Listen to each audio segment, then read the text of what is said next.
उनको विकलांगता होती है, उनको जो है 2000 एक्स्ट्रा अलाउंस मिल जाता है, जिसको हम ट्रैवलिंग अलाउंस बोलते हैं। तो टोटल मिला के उनका 49,000 मिल जाता है। अगर उसके बाद 2 साल के बाद होता है एसआरएफ। हालाँकि एसआरएफ के ना आपके सुपरवाइज़र होते हैं, पीएचडी गाइड जिसको बोलते हैं, एचओडी मैम होती हैं और एक एक्सटर्नल प्रोफेसर होते हैं। ये तीनों लोगों की मीटिंग होती है इन लोगों के तीनों के साथ, और इसके बाद जो है आपका जो जीआरएफ होता है ये एसआरएफ में कन्वर्ट कर दिया जाता है। एसआरएफ का मतलब सीनियर रिसर्च फेलो। उसके लिए जो है हमको फेलोशिप मिल जाती है लगभग 55 या 56 हज़ार के अराउंड ओके। आसपास। नहीं, अगर आप सूर्य की तरह चमकना चाहते हैं, पहले सूर्य की तरह जलना सीखो। अगर मैं दूसरे के लिए एग्जाम्पल बनना चाहता हूँ तो उसको मुझे खुद पहले प्रूफ करना पड़ेगा। अच्छी बात ये है कि आपने बहुत अच्छा क्वेश्चन किया। मेरा यहाँ पे ना विकलांग कोटे से नहीं हुआ है ओहो, अभी विकलांग तक भी नहीं मुझे। हुआ होने नहीं के नहीं, मेरा बावजूद भी? विकलांग कोटे से कहीं भी आज तक मुझे फ़ायदा ही नहीं मिला। ओहो। मैंने यूजी किया, पीजी किया, हम्म। डिप्लोमा किया, मुझे कहीं विकलांग का आरक्षण ही नहीं मिला। कि काम करो ऐसा कि पहचान बन जाए, काम करो ऐसा कि पहचान बन जाए, हर कदम चलो कि निशान बन जाए। ज़िंदगी तो हर कोई काट लेता है मेरे दोस्त, ज़िंदगी ऐसी जियो की मिसाल बन जाए। वाह। तीसरी, चौथी, पांचवी इन सब में से क्या क्या कैसे कैसे क्वेश्चन आते हैं, कुछ बताएंगे? अब जैसे मान लिया आईसीटी की बात करें तो उसमें से 5 क्वेश्चन आते हैं। रिसर्च मेथडोलॉजी की बात करें तो उसमें से भी 5 क्वेश्चन आते हैं। हायर एजुकेशन की बात करें, मतलब टोटल जो है आपको 50 क्वेश्चन देखने को मिलेंगे पूरे फर्स्ट पेपर में। अगर आप केवल ये किताब पढ़ते हैं तो इसी से कलर होने वाला नहीं। इसके साथ साथ आपको प्रैक्टिस जो पेपर होते हैं ना, प्रीवियस ईयर के पेपर, उनको सॉल्व करना बहुत ज़रूरी है। जो है ग्रेजुएशन में डिसाइड कर लिया था मुझे पीएचडी ही करनी है, साइकोलॉजी से ही करनी है। अच्छा, कॉलेज भी डेली रेगुलर उसी हाँ, से जाया करते थे? एक्चुअली जो नॉर्मल स्टूडेंट होते हैं उनसे ज़्यादा मेरी अटेंडेंस वहाँ पे थी। वाह। के बावजूद भी 12-13 किलोमीटर साइकिल चला के, जो तिरपहिया होती है बैटरी वाली, सुने हैं, देखे हैं कभी? देखे हैं? हाँ। हाँ, मैं उससे 13-14 किलोमीटर साइकिल चला के डिग्री कॉलेज जाया करता था। मतलब रुक गए रात को। तो अब उन लोगों ने कहा कि विकलांग बच्चा है, कैसे जीवन अपनी काटेगा, कैसा लाइफ इसका रहेगा, इससे बेहतर है तो ये ना रहता तो ठीक है। सिलेक्शन हो गया, लेकिन मेरा जो ड्रीम था ना वो दिल्ली विश्वविद्यालय ही था। दिल्ली विश्वविद्यालय जो है, मैंने पहली बार दिल्ली विश्वविद्यालय में अप्लाई किया और पहली बार में यहाँ पीएचडी में मेरा सिलेक्शन हो गया। नमस्ते दोस्तों, मैं हूं शिवम दिवाकर और आपसे भलीभांति दोस्ती हो चुकी है। अक्सर आप लोगों के लिए वीडियो बनाता रहता हूं। इस पार्क में मैंने बहुत सारे जेआरएफ टॉपर के साथ में वीडियोज़ किए, कई सारे प्रोफेसर साहब के साथ में भी वीडियो शूट किए। बहुत सारे स्टूडेंट जो नेट जेआरएफ की तैयारी करना चाहते हैं, वो टॉपर्स को देखना चाहते हैं, जिन्होंने क्वालिफाई किया है उनको सुनना चाहते हैं। उसी कड़ी में आज हमारे साथ में शामिल हुए हैं हरीश रावत सर। ये लखनऊ से हैं, नवाबों के शहर से, और इनको देख करके मुझे खुद बहुत ज़्यादा मोटिवेशन मिला। और अगर आप इनको देखेंगे, इनको सुनेंगे, तो आप ज़रूर एग्ज़ाम क्वालिफाई कर लेंगे। हरीश जी, सबसे पहले आपको मैं बहुत बहुत हाथ जोड़ के धन्यवाद करना चाहूँगा कि आप अपना कीमती समय निकाल करके, कहने पर कीचड़ वीचड़ भी है बाहर, तब भी इस पार्क में आए। Thank you so much. मैं सबसे पहले ये जानना चाहूँगा कि ये एक जो जज्बा था लखनऊ से कैसे शुरू हुआ कि हम जेआरएफ की तैयारी करेंगे। उससे पहले ये भी जानना चाहूँगा कि ग्रेजुएशन वगैरह, स्कूलिंग वगैरह आपकी कहाँ से हुई? एक्चुअली जो मेरी पढ़ाई रही है शुरू से सरकारी विद्यालय से रही है। उसके बाद इंटर के बाद एक डिग्री कॉलेज है महामाया राजकीय महाविद्यालय, वहाँ से मैंने साइकोलॉजी से बी किया है ना। उसी के दौरान मुझे उच्च शिक्षा निदेशक द्वारा विशिष्ट पुरस्कार दिया गया। एक्चुअली उस टाइम पे मैंने जो है एक एपरेटस बनाया था, मनोवैज्ञानिक उपकरण, जिसका नाम था ह्यूमन वेज लर्निंग।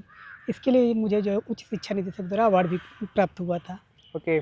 और परिवार में आप बड़े हैं या छोटे हैं? परिवार में तो मैं तीसरे नंबर पे हूँ और 2 मेरे भाई बड़े हैं। उनकी मम्मी शादी पापा हो गई। क्या करते हैं?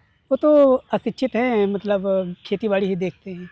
आपने ये जो संघर्ष किया है, यहाँ तक पहुँचे हैं, किन किन का सहयोग आपके साथ रहा है? शिक्षकों का, दोस्तों का, माता पिता का? एक्चुअली सहयोग की अगर बात करें तो मेरे माता पिता, मेरे भाई बहन, भाभीयों का भी बहुत बड़ा योगदान रहा। उसके साथ साथ मेरे जो है एक सर हैं चित्रकूट के, उनका नाम है डॉक्टर संजय कुमार नायक सर, जो कि जगत गुरु राम भद्राचार्य में जो है असिस्टेंट प्रोफेसर हैं। उनका बड़ा योगदान रहा। वो हमेशा हमको मोटिवेट करते रहे कि भैया आप हरी जो है हायर एजुकेशन की तरफ अग्रसर हो। ओके। मैं आपसे ये जानना चाहूँगा, जैसे आपने नेट भी क्वालिफाई किया है और जेआरएफ भी क्वालिफाई किया है, जी जी। तो बहुत सारे स्टूडेंट ऐसे हैं जिनका नेट भी क्वालिफाई नहीं हो पाता है, बहुत कोशिश करने के बाद ना ही जेआरएफ।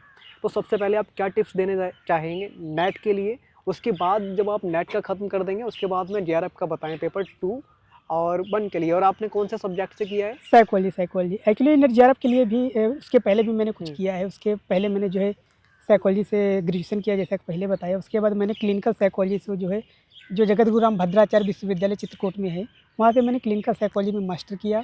उसके बाद PG diploma guidance counselling psychology से इलाहाबाद से किया। उसके बाद में सीबीसीए एक डिप्लोमा तो वो किया। उसके बाद पीजीडीटी एक डिप्लोमा होता वो किया। और उसी के दौरान जो मैं एमफिल की तैयारी कर रहा था, तो 2 बार मैंने किंग जॉर्ज मेडिकल यूनिवर्सिटी एक जो लखनऊ में है, वहाँ पे 2 बार अप्लाई किया। तो एंट्रेंस तो क्लियर हो गया, लेकिन जो है इंटरव्यू फेस किया, लेकिन फाइनल सिलेक्शन नहीं हुआ। उसी के दौरान मैंने आगरा मेंटल हॉस्पिटल का अप्लाई किया, वहाँ भी मेरा रिटन क्लियर हो गया, जो कि ये ऑल इंडिया एंट्रेंस एग्ज़ाम होता है। वहाँ भी मैंने इंटरव्यू फेस किया, वहाँ भी मेरा फाइनल सिलेक्शन नहीं हुआ।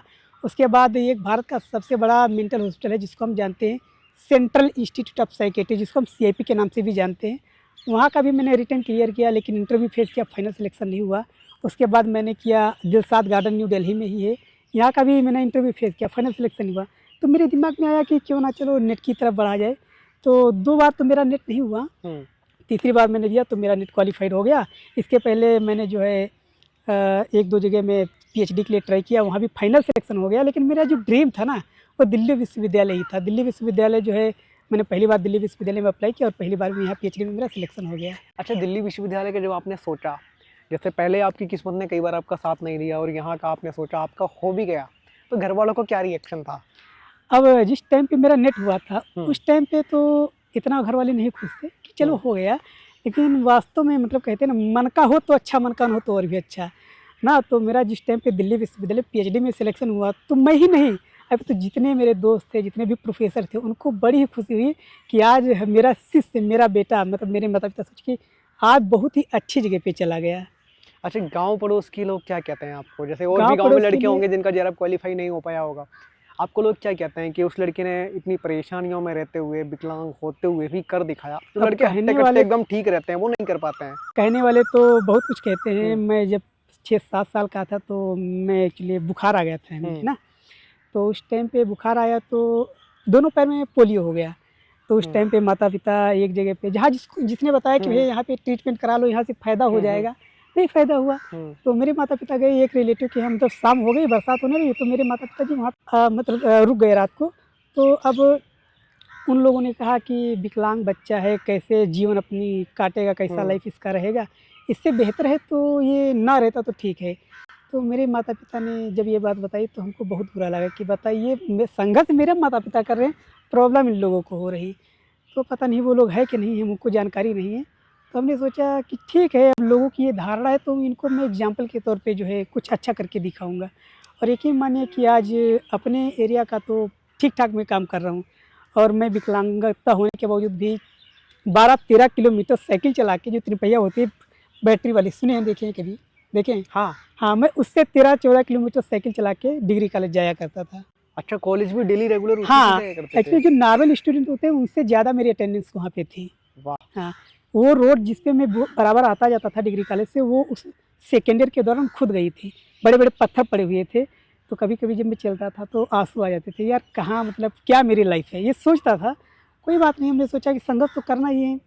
जो अदर विकलांग बेचारे फुटपाथ पे बैठ जाते हैं, पंचर बनाते हैं, मेरे साथ तो वो नहीं हो पाएगा। मैं स्ट्रगल करूँगा, अगर नहीं होगा तो ठीक है, होगा तो ठीक है।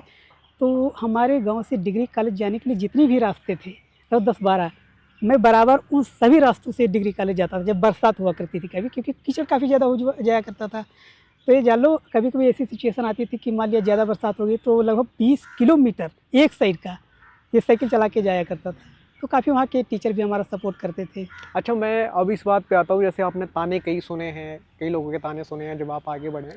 पेपर 1 के लिए अगर हम बात करें, स्पेशली जेआरएफ के लिए और 2 के लिए, तो आपने जो सब्जेक्ट चूज़ किया, सेलेक्ट किया कि हम इसी से ही करेंगे, इसमें आपने क्या अपॉर्चुनिटी देखी थी और आपने यही क्यों सेलेक्ट किया और इसकी तैयारी कैसे करना शुरू की थी? देखो, आपके सामने तो बहुत दिक्कतें आती होंगी स्टडी मटेरियल लेने में, जाने में। हाँ, ये तो खैर है। लेकिन पीएचडी की जर्नी की बात करें तो मैंने ये जो है ग्रेजुएशन में डिसाइड कर लिया था, मुझे पीएचडी ही करनी है, साइकोलॉजी से ही करनी है। हालांकि लखनऊ विश्वविद्यालय में भी साइकोलॉजी थी, लेकिन वहाँ पे ज़्यादा फीस थी। तो इसके लिए मैंने जगद्गुरु राम भद्राचार्य का रुख किया। तो पीजी करने के लिए मैं वहाँ पे चला गया। तो रही first UGC NET first paper की, तो फर्स्ट पेपर के लिए एक बुक आती है केवीएस मदान की, जो बहुत ही अच्छी बुक है। तो इसमें जो जैसे आता आईसीटी आता है, रिसर्च मेथोडोलॉजी आता है ना, और हायर एजुकेशन आता है। ये सभी चैप्टर बहुत अच्छे से कवर किए गए हैं। लेकिन अगर आप केवल ये किताब पढ़ते हैं तो इसी से कलर होने वाला नहीं। इसके साथ साथ आपको प्रैक्टिस जो पेपर होते हैं ना, प्रीवियस ईयर के पेपर, उनको सॉल्व करना बहुत ज़रूरी है। अब यहाँ पे क्वेश्चन आता है कि प्रीवियस को जो पेपर होते हैं उनमें 4 ऑप्शन होते हैं, तो हम ये जानना चाहेंगे चारों ऑप्शन जो होते हैं उनके बारे में जानने की कोशिश करेंगे कि ये ऑप्शन क्या कहते हैं, ये ऑप्शन क्या कहते हैं। इससे आपकी जो रणनीति है बहुत अच्छे से जो है पेपर आपका फर्स्ट पेपर तैयार हो सकता है। अच्छा, जैसे पेपर फर्स्ट में कई यूनिट रहती हैं, 10 यूनिट रहती है हैं। ना? तो उसमें अलग-अलग यूनिट के लिए आपने कैसे तैयारी की थी और लगभग कितना-कितना टाइम देते थे डेली उसके लिए? अब टाइम की तो बात नहीं बता सकते, लेकिन इतना ज़रूर है कि जब तक कॉन्सेप्ट क्लियर नहीं होता था तब तक तो पढ़ना ही पड़ता था। तो खुद नोट्स बनाते थे या मैं फिर खुद कोचिंग नोट्स वगैरह बनाता लेते था। थे? खुद नोट्स हाँ, बनाते खुद थे। नोट्स बनाता था। तो जैसे 10 यूनिट होती हैं, तो जैसे आपने एक यूनिट बता दी लगभग, दूसरी, तीसरी, चौथी, पाँचवीं इन सब में से क्या-क्या, कैसे-कैसे क्वेश्चन आते हैं, कुछ बताएँगे? अब जैसे मान लिया आईसीटी की बात करें तो उसमें से 5 क्वेश्चन आते हैं। हुँ, रिसर्च मेथोडोलॉजी की बात करें तो उसमें से भी 5 क्वेश्चन आते हुँ, हैं। हायर एजुकेशन की बात करें, मतलब टोटल जो है आपको 50 क्वेश्चन देखने को मिलेंगे हुँ। पूरे फर्स्ट पेपर में, और एक क्वेश्चन जो होता है 2 मार्क्स का होता है। टोटल 100 नंबर का होता है। और जैसे पेपर सेकंड की बात करें हम लोग आपसे, तो उसके बारे में आप बताइए कैसे-कैसे, क्या-क्या किया हाँ, आपने? सेकंड पेपर के लिए जो मेरा साइकोलॉजी ही था, तो हुँ, साइकोलॉजी मैंने बीए भी पढ़ा था, एमए भी पढ़ा था और डिप्लोमा भी उसी से किया था, तो साइकोलॉजी पे तो काफ़ी हद तक मेरी कमांड थी, क्योंकि काफ़ी चीज़ें ना रिपीटेड हो रही थी। जैसे बायोलॉजिकल बेसिस ऑफ बिहेवियर हुआ, है ना? और clinical psychology, abnormal psychology, statics हुआ, ये सब जो टॉपिक थे ना, इसके लिए मैंने जो है अरुण कुमार की बुक आती है उच्चतर शिक्षा मनोविज्ञान, जिसको एडवांस साइकोलॉजी बोलते हैं, एडवांस जनरल साइकोलॉजी और abnormal psychology, clinical psychology, psychological testing, ये सभी बुक जो है मैंने कवर किया। लेकिन इसके साथ साथ जो है ना प्रीवियस के क्वेश्चन पेपर भी मैंने सॉल्व किए, इसी वजह से जो है बेहतर मेरा रिजल्ट आ गया।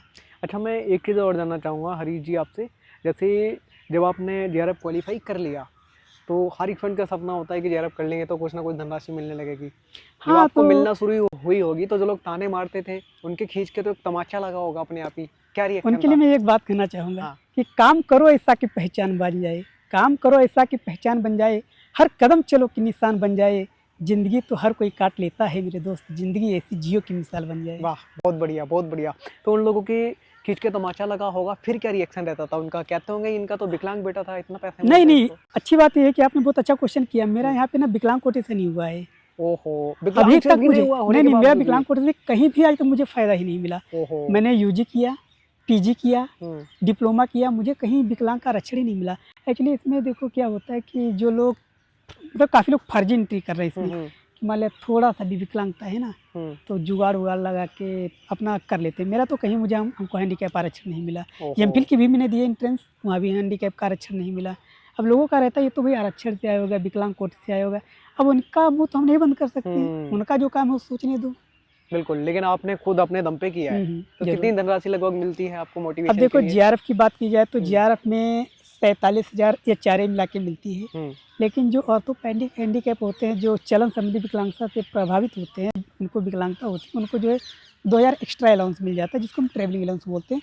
तो टोटल मिला के उनका 49,000 मिल जाता है। अगर उसके बाद 2 साल के बाद होता है एसआरएफ, हालाँकि एसआरएफ के ना आपके सुपरवाइज़र होते हैं, पीएचडी गाइड जिसको बोलते हैं, एचओडी मैम होती हैं और एक एक्सटर्नल प्रोफेसर होते हैं। ये तीनों लोगों की मीटिंग होती है इन लोगों के तीनों के साथ, और इसके बाद जो है आपका जो जीआरएफ होता है ये सारा में कन्वर्ट कर दिया जाता है। ये सारा का मतलब सीनियर रिसर्च फेलो, उसके लिए जो है हमको फेलोशिप मिल जाती है लगभग 55 या 56 हज़ार के अराउंड ओके। आसपास। अब ये बताइए मुझे आप, जैसे कि अभी आप मेरे सामने खड़े हैं, आपने बताया, मैं आपके हौसले और हिम्मत जज्बे को सलाम करता हूँ कि आज भी इन्हें जो वाक़ई में इनको परेशानी है उसका कोई फ़ायदा नहीं मिला, बल्कि लोगों को मिल जाता है, इनको नहीं मिल पाया क्योंकि इनका सिस्टम में कोई साथ में बैठा नहीं होगा, इसलिए शायद नहीं मिला। मैं आपसे ये जानना चाहूँगा, जैसे आप दिल्ली विश्वविद्यालय में रहते हैं, अपने कैंपस में भी थे थोड़ी देर पहले, यहाँ पे एक स्टूडेंट का कैसा रिएक्शन रहता है जब आप क्राउड में से निकलते होंगे? यहाँ का देखो अनुभव मेरा बहुत अच्छा है। एम्प्लॉय से लेके प्रोफेसर से लेके बहुत ही अच्छा उनसे मेरा अटैचमेंट है। आपकी हॉबी क्या है? क्या आपको पसंद है? हॉबी क्या है, मेरी हॉबी जो है कविताएँ लिखना है। मेरी कई कविताएँ भी प्रकाशित हैं, हालाँकि अभी मेरी याद नहीं है मुझे कि कविताएँ आईएसबीएन प्राप्त बुक है वो। हुँ, कविताएँ भी मेरी प्रकाशित हैं। उसके बाद मैंने कोरोना के टाइम पे जो है काफ़ी समाज कार्य भी किया, सोशल वर्क भी किया। इसके लिए मुझे कई यूनिवर्सिटियों से और भारत के कई राज्यों से मुझे पुरस्कार भी प्रदान किए जा चुके हैं। नहीं, आप काम अच्छा करते हैं इसलिए आपको जितना दिया जाए उतना कम ही है। एक सवाल मेरा आपसे और है, जैसे घरवालों की कभी याद आती है, अभी छुट्टियों में तो आप गए थे? नहीं गया नहीं गए? एक्चुअली मेरा एग्जाम होने अच्छा। वाला है तो इस वजह से नहीं गया। घर वालों की याद वगैरह आती है कभी हाँ, कभी? वीडियो कॉल पे तो बराबर बात होती रहती है रोज। अच्छा, यहाँ पे काफ़ी पक्षियों की चहचहाहट और काफ़ी अच्छा लग रहा है। कभी आप इधर आए हैं या फिर कैंपस मैं वगैरह बराबर रहते आता हैं? रहता हूँ, ये तो मेरा कैंपस ही है मान लिया। अच्छा, अब आगे क्या करने का सोचा है आपने, क्या प्लानिंग है? वो तो असिस्टेंट प्रोफेसर ही बनना है, इसके लिए संघर्षरत एक ही हैं। लक्ष्य है और कोई नहीं है अभी? नहीं, इसके लिए मैंने तो कभी दूसरा कोई फॉर्म ही नहीं अप्लाई किया। लोगों ने कहा इसका फॉर्म अप्लाई कर दो, बीडीओ का या इसका अप्लाई कर दो, पीसीएस का या आईएएस का या हमने कहा भाई मुझे जब जाना ही नहीं दूसरे फील्ड पे तो मैं क्यों जाऊँ? इसके अलावा मैंने नेट और पीएचडी असिस्टेंट प्रोफेसर के लिए कोई फॉर्म अप्लाई ही नहीं करता हूँ। अच्छा, जैसे दिल्ली में आप रहते हैं, अकेले आप रहते हैं, कई कैसी प्रॉब्लम का कुछ सामना करना पड़ता है? रूम पे रेंट वगैरह ये लेके कुछ रूम वगैरह अब चेंज मान लिया करना होता है? फेलोशिप वगैरह मिलती है तो काफ़ी समस्याएं जो है उससे तो निपट जाती हैं। बाकी आने जाने में तो है नहीं, कहे पे तो आने जाने में समस्या तो लगी रहती है। लेकिन अगर इस विकलांगता को लेके मैं बैठा रहूँ तो अच्छा, कुछ लोग ऐसे होते हैं हरीश जी जो मतलब बिल्कुल ठीक-ठाक होते हैं, हट्टे-कट्टे मेरी हाँ, हाँ। तरह। मैं तो खैर हट्टा-कट्टा नहीं हूँ, मतलब हाथ-पैर ठीक-ठाक होते हैं और वो हिम्मत हार जाते हैं अगर फर्स्ट अटेम्प्ट में नहीं हो रहा है, तो उनको क्या कहना चाहेंगे आप? अब देखो मुझे एक लाइन याद आती है हुँ। जो if you want to shine like a sun first burn like a sun, यानी अगर आप सूर्य की तरह चमकना चाहते हैं पहले सूर्य की तरह जलना सीखो। अगर मैं दूसरे के लिए एग्जाम्पल बनना चाहता हूँ तो उसको मुझे खुद पहले प्रूफ करना पड़ेगा। अब विकलांग हैं लोगों के सामने दया का पात्र मैं नहीं बनना चाहता हूँ कि लोग सोचे कि ये विकलांग है बस दया दृष्टि से जी रहे हैं, तो मैं ये नहीं बनना चाहता। मैं खुद एग्जाम्पल बनना चाहता हूँ, लोग हमसे सीखें, हमसे प्रेरणा लें। अगर मैं ही हिम्मत हार जाऊँगा जो मेरे छोटे भाई बहन हैं उनका फिर क्या हाल होगा। ओके, तो दोस्तों ये वीडियो हमने आज शूट किया है हरीश सर के साथ में और इनसे बात करके हमें काफ़ी अच्छा लगा। अगर आपको ऐसा लगता है कि हम कोई और सवाल पूछना भूल गए हैं तो आप कमेंट बॉक्स में ज़रूर लिख भेजिए। और अगर आपने भी जेआरएफ क्वालीफाई किया है या नेट क्वालीफाई किया है और आप दिल्ली में रहते हैं, दिल्ली विश्वविद्यालय के आसपास रहते हैं, दिल्ली में कहीं पे भी रहते हैं, या फिर आप बाहर से दिल्ली आना चाहते हैं और अपना वीडियो हमारे साथ शेयर करना चाहते हैं, तो हमें इंस्टाग्राम पे मैसेज कर सकते हैं। मेरी इंस्टाग्राम आईडी है शिवम दिवाकर। हम आपका भी इंटरव्यू बनाएंगे। और हरीश जी, आपका आने के लिए बहुत बहुत जी, शुक्रिया। बहुत बहुत